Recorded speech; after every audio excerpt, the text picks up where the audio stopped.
বাবা ছেলে দুজনেই ড্রয়িং রুমে বসা।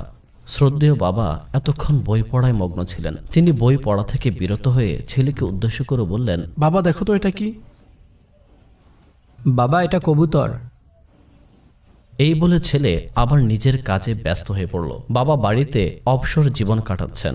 তিনি না জানি কি ভেবে পুনরায় ঈষৎ মৃদু হেসে দুষ্টুমির ছলে আবার ছেলেকে বললেন, বাবা দেখো তো এটা কি? বাবা একবার তো বললাম কবুতর, কতবার বলবো? বাবা মুচকি হেসে তার দিকে তাকিয়ে আবার বই পড়ায় মশগুল হয়ে পড়লেন। আর ছেলেও তার কাজে ব্যস্ত হয়ে পড়ল।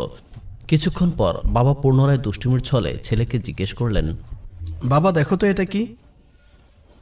বাবা আপনি দেখছেন আমি একটা কাজে ব্যস্ত আছি, তারপরেও আপনাকে 2 বার বললাম যে এটা একটা কবুতর, তা সত্ত্বেও আপনি আমাকে বারবার বিরক্ত করছেন আর একই প্রশ্ন বারবার জিজ্ঞাসা করছেন। বললাম তো এটা কবুতর কবুতর। ছেলের এমন কথা বলার ধরন দেখে বাবার চোখ অশ্রুসজল হয়ে গেল। অতঃপর তিনি মনক্ষুণ্ণ অবস্থায় নিজ কক্ষে চলে গেলেন এবং আলমারি থেকে ডায়েরি বের করে একটি লেখা পড়তে রইলেন। ইতিমধ্যে ছেলেও ভাবতে লাগলো হয়তো তার কথায় বাবা কষ্ট পেয়েছেন। এজন্য সে তখনই উঠে তার বাবার কাছে গেল। গিয়ে দেখলো বাবা ডায়েরিতে বহু পুরনো একটি লেখা পড়ছেন। লেখা ছিল, আজ ছুটি থাকা সত্ত্বেও অফিসের কিছু কাজ বাড়িতে নিয়ে এসেছিলাম।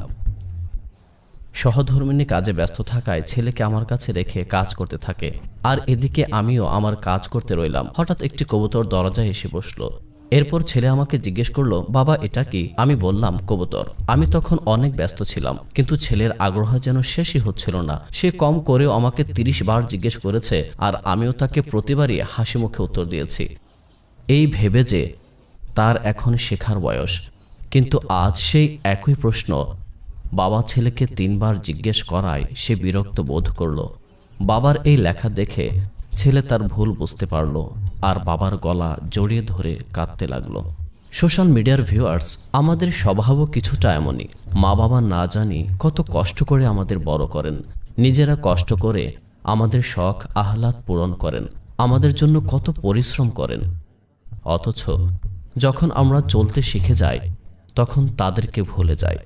সব সময় মনে রাখবেন, মা বাবা এমন এক সম্পদ যাদের কোনো বিকল্প নেই। জীবনে সব কিছু দ্বিতীয়বার পেতে পারেন, কিন্তু মা বাবা বা তাদের বিকল্প কখনোই পাবেন না। দোহাই আল্লাহর, নিজ মা বাবাকে সম্মান করুন।